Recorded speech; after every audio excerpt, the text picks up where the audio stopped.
나가서 경험을 모두 총망라했을 때 제가 내린 결론은 선행학습하면 안 된다가 결론이었어요. 왜냐하면 제가 이제 좀 나중에 시간이 되면은 더 자세하게 설명을 드리고 싶었는데 어쨌든 간단하게 말씀드릴게요. 절대 제대로 알지 못해요. 그러니까 3학년, 5학년, 1학년을 가르칠 때 아이들이 이미 중고등학교 거를 알고 있지만 제가 그러면 초등학교 시험 문제를 내잖아요. 그랬을 때 100점을 맞냐? 절대 100점을 안 맞죠. 뭐 그거는 실수라 그렇다 쳐요. 그럼 아이들에게 그 배운 의미에 대해서 물어봤을 때 아이들이 절대 그 배운 의미를 제대로 대답하지 못해요. 그러면 그럼에도 불구하고 어른들은 또 이렇게 생각하죠. 뭐 원래 100점 맞기 쉽지 않으니까 3학년 때 3학년 수학도 조금 얼추하고 6학년 수학도 얼추하고 중고등학교 수학도 얼추하면 좋지 않을까라는 착각이 들 수도 있는데 제가 또 생각하는 게 뭐냐면 저는 알면서 지식 공부에서 가장 중요한 건 무엇이고 가장 시작이 무엇이냐고 생각하냐면 내가 뭘 알고 있는지 내가 뭘 모르고 있는지를 아는 게 배움의 시작이라고 생각을 해요. 그런데 아이들이 어설프게 선행학습을 하고 나니까 자기가 되게 많이 아는 줄 알아요. 그리고 자기가 되게 많은 걸 알고 있다고 생각을 하니까 3학년이 3학년 수학의 개념을 제대로 모르는데 중고등학교 수학을 풀고 있으니까 나는 알고 있다고 생각을 해요. 그러면 엄마들도 선생님들도 아이들도 어떻게 되냐면 그 3학년 때 그 수준에 맞춰서 적정하게 배워야 되는 지식 수준들이 있거든요. 그거를 제대로 배울 수 없게 돼요. 그 기회를 잃게 되는 거예요. 그러면서 아이들은 제대로 배울 수 있는 기회를 놓치게 되는 거죠. 또 하나 이게 저는 진짜 큰 문제라고 생각을 하는데 사람들이 기본적인 걸 알면 에너지랑 아이의 시간과 우리의 비용이 정해져 있다는 거를 기본적으로 알면 내가 이 시간과 에너지와 비용을 아이들에게 영어에 쏟는다면 학습에 쏟는다면 반드시 놓쳐지는 것들이 있다는 걸 기억을 해야 되거든요. 아이들은 이 시기에 사회성을 길러야 돼요. 그러니까 만족 지원 능력을 길러야 되고 공감 능력을 길러야 되고 소통하는 법을 길러야 되고 의사소통 능력을 길러야 돼요. 그런데 이런 것들이 학습에 치이면서 놓쳐지게 돼요. 그러니까 엄마들은 눈에 보이는 우리 아이가 고등학교 수학을 풀어, 중학교 수학을 풀어 이런 것들이 보여지니까 뭔가 더 얻었다고 생각하시지만 아이의 에너지와 아이의 시간이 한정됐다는 걸 알았다면 우리 아이가 안 배워도 되는 중고등학교 수학을 배우는 동안 놓쳐진 게 반드시 있다는 거를 기억하셔야 되는데 그런 것들을 잘 모르시고 넘어가는 것 같아요. 그러면 제가 이런 부분에 대해서는 사실 저는 이미 교육학을 배웠고 그 교육학을 배우다 보면은 그렇잖아요. 당연히 세계에서 난다긴다 하는 교육학자들의 모든 이론을 배워요. 그리고 나서 현장에 나가요. 그러면 저는 그때 책을 읽고 막 다큐멘터리를 보고 했을 때 하나하나 기억해두지 않았어요. 왜냐하면 제가 누구를 설득할 필요는 없다고 생각을 했기 때문에 지금 생각하면 그런 것들 좀 자료 좀 정리해 놓을까 싶었는데 너무 당연하게 그 시기에는 아이들을 선행학습을 시킬 필요가 없는 게 너무 당연한 거였거든요. 지금만 찾아봐도 이제 유튜브나 어디만 찾아봐도 많은 자료들이 있어요. 과학적 근거로 왜 아이들에게 자유놀이를 시켜야 되는지 바깥활동을 시켜야 되는지 이 시기에는 정서적인 것과 사회성을 기르는 활동을 학습보다 더 중요시해야 되는지 많은 내용이 근거 자료로 나와 있어요. 그러니까 그런 것들은 제가 뭐 보내드릴 수도 있고 유튜브만 찾아도 많이 나와 있는데 이런 과학적 근거들 연구들도 많거든요. 그래서 제가 드리고 싶은 말씀은 생각보다 우리나라 교육과정을 정할 때 유아기에 배워야 될 교육과정, 초등학교기에 배워야 될 교육과정, 중고등학교에 배워야 될 교육과정을 정할 때 생각보다 진짜 난다긴다는 교육학자들이 모여서 하시는 거예요. 연구 논문 쓰신 분들, 박사학위 따신 분들, 그 다음에 저같이 교육 현장에서 되게 많은 경력을 가진 교육 현장의 사람들이 모여서 만드는 게 우리나라 교육과정이거든요.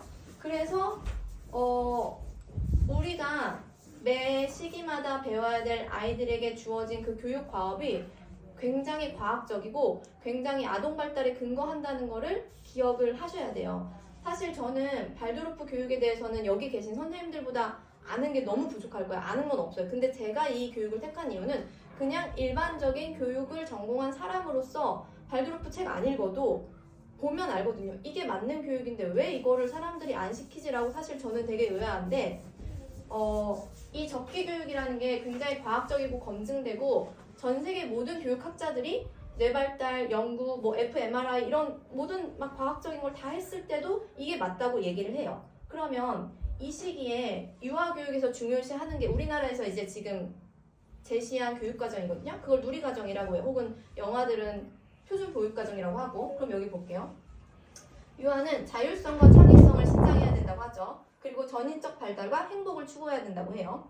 그리고 유아기는 어떻게 해야 되냐면 놀이에 몰입하는 과정과 즐거움 속에서 자율성과 주도성을 키울 수 있도록 해야 된다고 이미 나라에서 이렇게 강조를 해놨어요. 이거는 그냥 어렸을 땐 놀아야지 이런 수준으로 이렇게 나라에서 전국에 뿌릴 수 있는 교육과정이 아니에요. 굉장히 많은 논문과 연구와 과학적 근거를 통해서 전문가들이 이렇게 놀아야 된다고 얘기를 하고 있는 거예요. 그럼 이 시기에는 이걸 하는 게 반드시 맞는 거예요.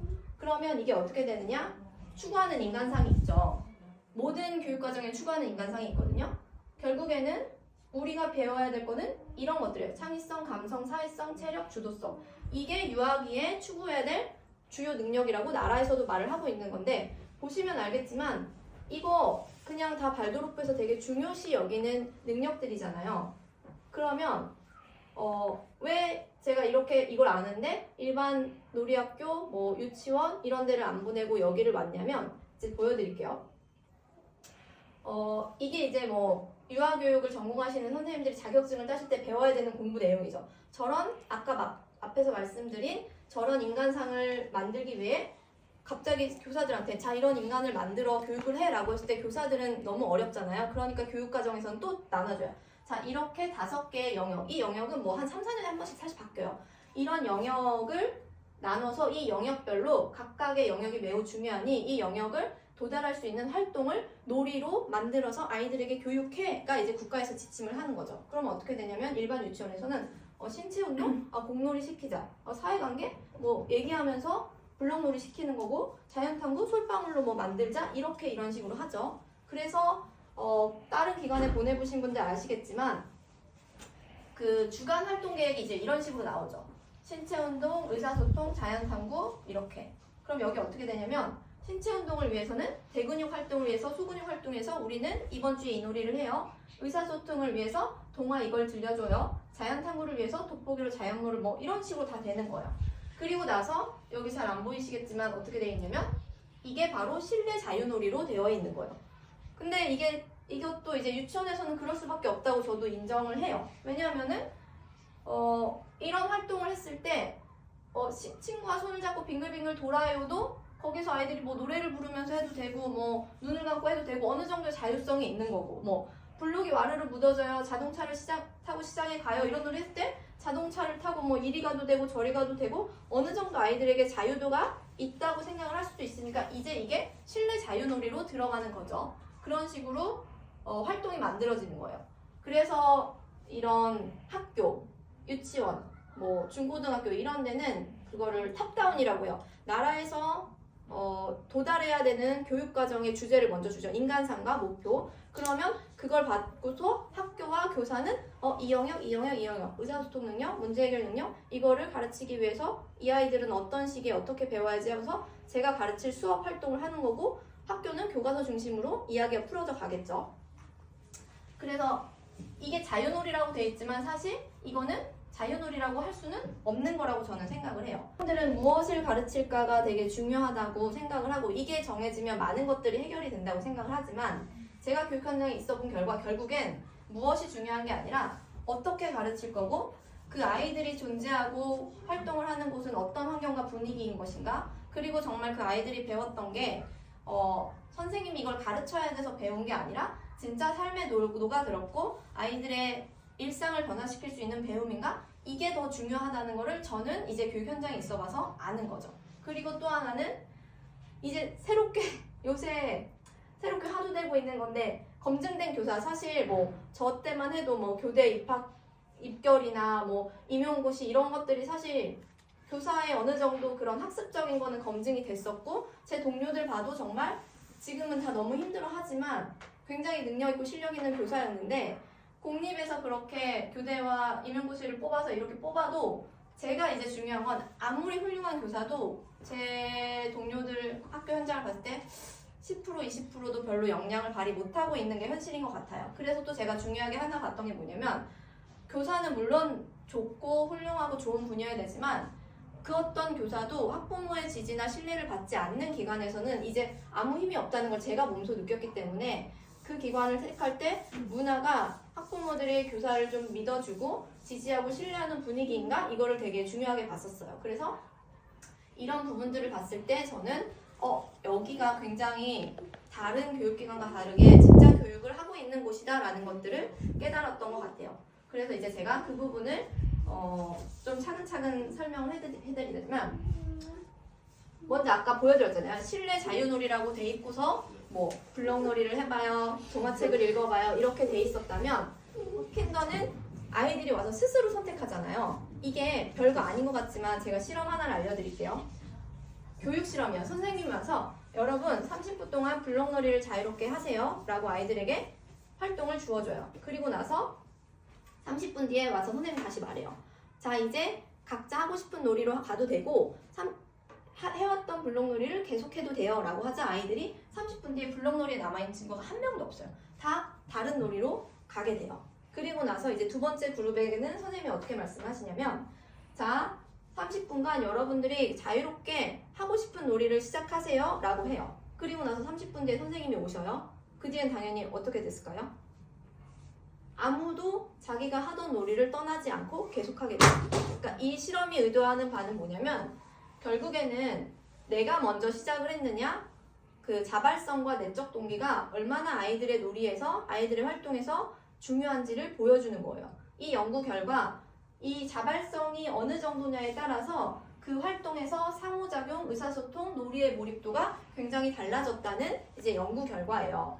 그러면 결국에는 이 자발성과 주도성이 작은 차이 같지만 방금 하나의 실험만 하더라도 30분의 놀이 결과가 그렇게 달라졌는데 매일매일 항상 놀이는 자기가 선택해서 혹은 친구들과 협의를 해서 시작하는 아이들과 어쩔 수 없이 아까 그 교육과정을 맞추기 위해서 자, 오늘은 블록놀이를 하세요. 자, 오늘은 동화책을 읽어보자. 이런 활동 속에서 의사소통 능력을 배워가는 아이들은 당연히 쌓이면 쌓일수록 그 차원이 저는 달라질 거라고 생각을 해요.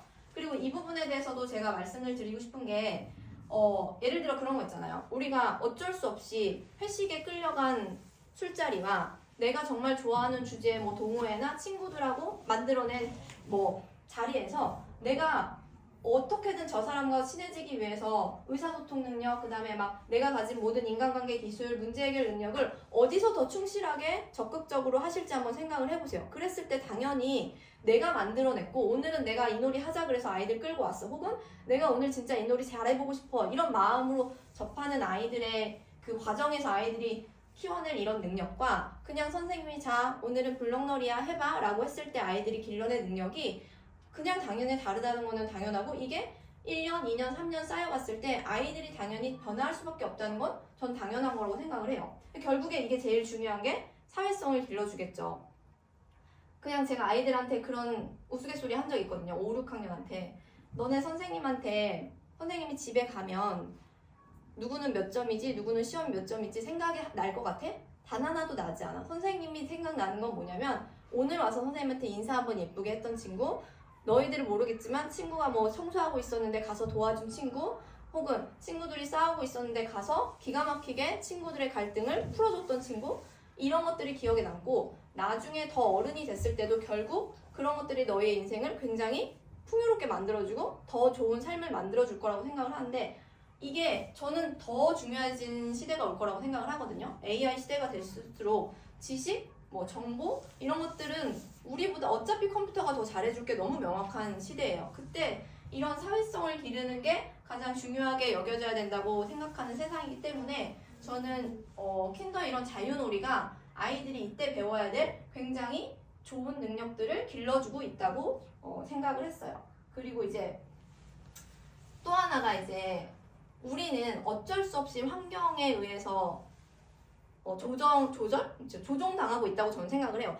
그렇잖아요. 내가 인생이 바뀌고 싶으면 내가 머무는 공간을 바꾸거나 내가 만나는 사람을 바꾸라고 있다 그런 얘기가 있듯이 저는 환경이 반드시 변화가 돼야 된다고 생각을 하는데 지금 킨더에 있는 것들이 이런 것들이잖아요. 아이들이 눈을 씻고 봐도 플라스틱도 없고 구조화된 놀잇감이 없어요. 이거를 이제 교육학적으로 열린 놀잇감이라고 하고 열린 놀잇감의 뜻은 용도가 정해져 있지 않은 것을 이제 열린 놀잇감이라고 하거든요.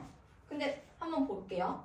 예를 들어서 이 놀잇감이 있어요. 그러면 우리는 무의식적으로 당연하게 아이스크림 놀이를 하게 되고, 이런 놀잇감이 있으면 조금 더 열렸지만 이걸로 할 수 있는 것들은 뭘 만들거나 뭐 자기가 좋아하는 것들을 만들겠죠. 그런데 지금 아까 말씀드렸듯이 이런 놀잇감이 있으면 아이들이 생각을 안 하면 할 게 없어요. 저는 이게 굉장히 중요한 포인트라고 봐요. 아무 생각을 안 하면 할 게 없으니까 뭐라도 생각을 해야 되잖아요. 근데 아까 아이스크림이나 블록놀이 같은 건 아무 생각을 안 해도 할 게 이미 정해져 있어요. 그래서 아이들이 이런 환경에 계속 노출돼서 내가 꼭 생각을 해야만 하고, 내가 의미를 부여해야만 하고, 내가 놀이를 만들어내야만 비로소 놀이가 생겨나는 이런 활동에 아이들이 계속 노출된다는 게, 그러니까 영어 유치원을 보내는 부모님들이 영어에 노출하는 게 굉장히 중요해서 그런 환경에 노출시키듯이, 저는 이런 아이들이 창의성을 개발해야만 하는 이런 환경에 노출되는 게 굉장히 중요하다고 생각을 해요. 그러니까 당연히 아이들은 너무 많은 것들을 만들어내잖아요. 그리고 아까 이 블럭으로도 뭐 크게도 큰 이런 구조물을 만들어내기도 하고, 어떤 아이들은 블럭처럼 쓰기도 하고, 매일매일 놀이가 다르다는 걸 뭐 제가 굳이 설명을 안 드려도 이미 잘 아실 것 같아요. 그러니까 당연히 창의력이 발달되고 문제 해결력이 발달이 되겠죠. 이런 빨간 글씨는 사실 뭐 논문으로도 다 있는 내용이라서 제가 그걸 표시를 해놓으려고 한 거고, 와 진짜 애들이 움직임 능력이 옛날에 비해 훨씬 줄어드는구나.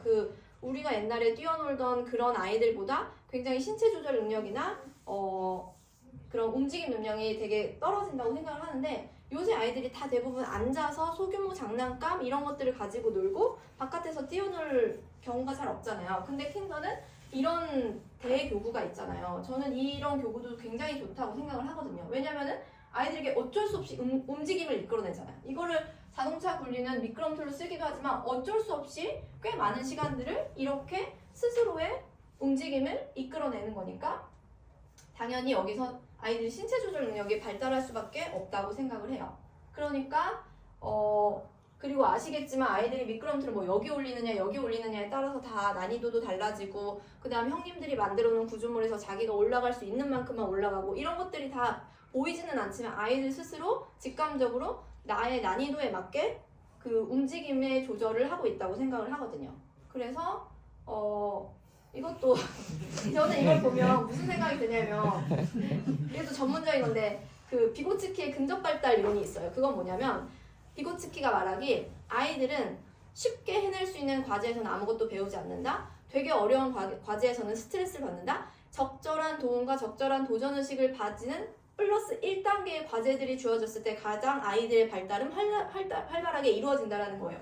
저는 소은이가 여기를 왔다 갔다 하고 그 다음 여기를 간 게 너무 기특한 거예요. 이게 일반적인 교육 환경에서는 되게 이루어지기 어려운 거거든요. 왜냐하면 모든 발달 단계의 신체 활동 움직임을 만들어 놓을 수 없고, 그 다음에 이 아이에게만 맞춰서 만들어 놓을 수도 없고, 그 다음에 그거를 하다 보면 해봐 이렇게 또 의도하고 해야 되는데 그냥 알아서 해보고 알아서 내려오고, 이런 것들이 굉장히 저는 좋은 환경이라고 생각을 해요.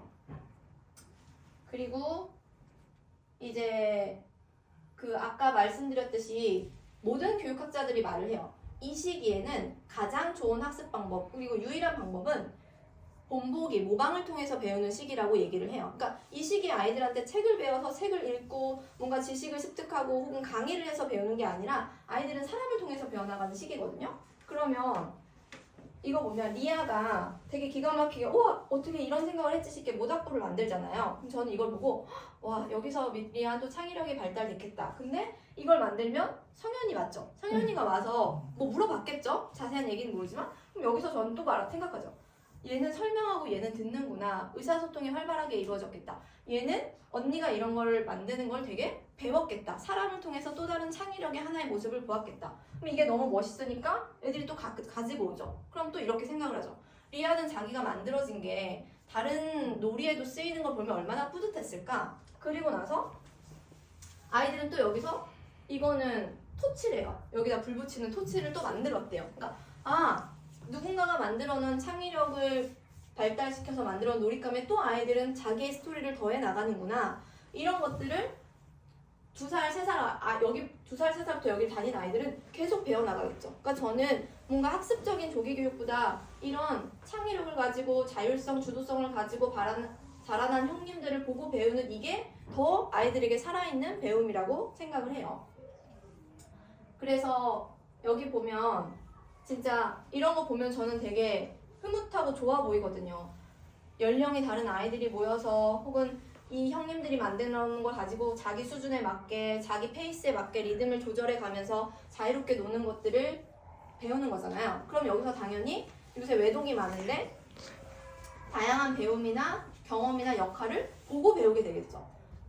뭐 저희 수아가 여기 와서는 형님이 되기도 하는 것처럼 이런 배움들이 실제로 책에서 누구 동생을 돌볼 때는 뭐 따뜻하게 대해줘야 됩니다. 이런 말로 배우는 게 아니라 스스로 경험을 하면서 배우는 것들을 통해서 아이들이 살아있는 상호작용을 하고 사회성을, 살아있는 상호성을 배우게 되는 거죠.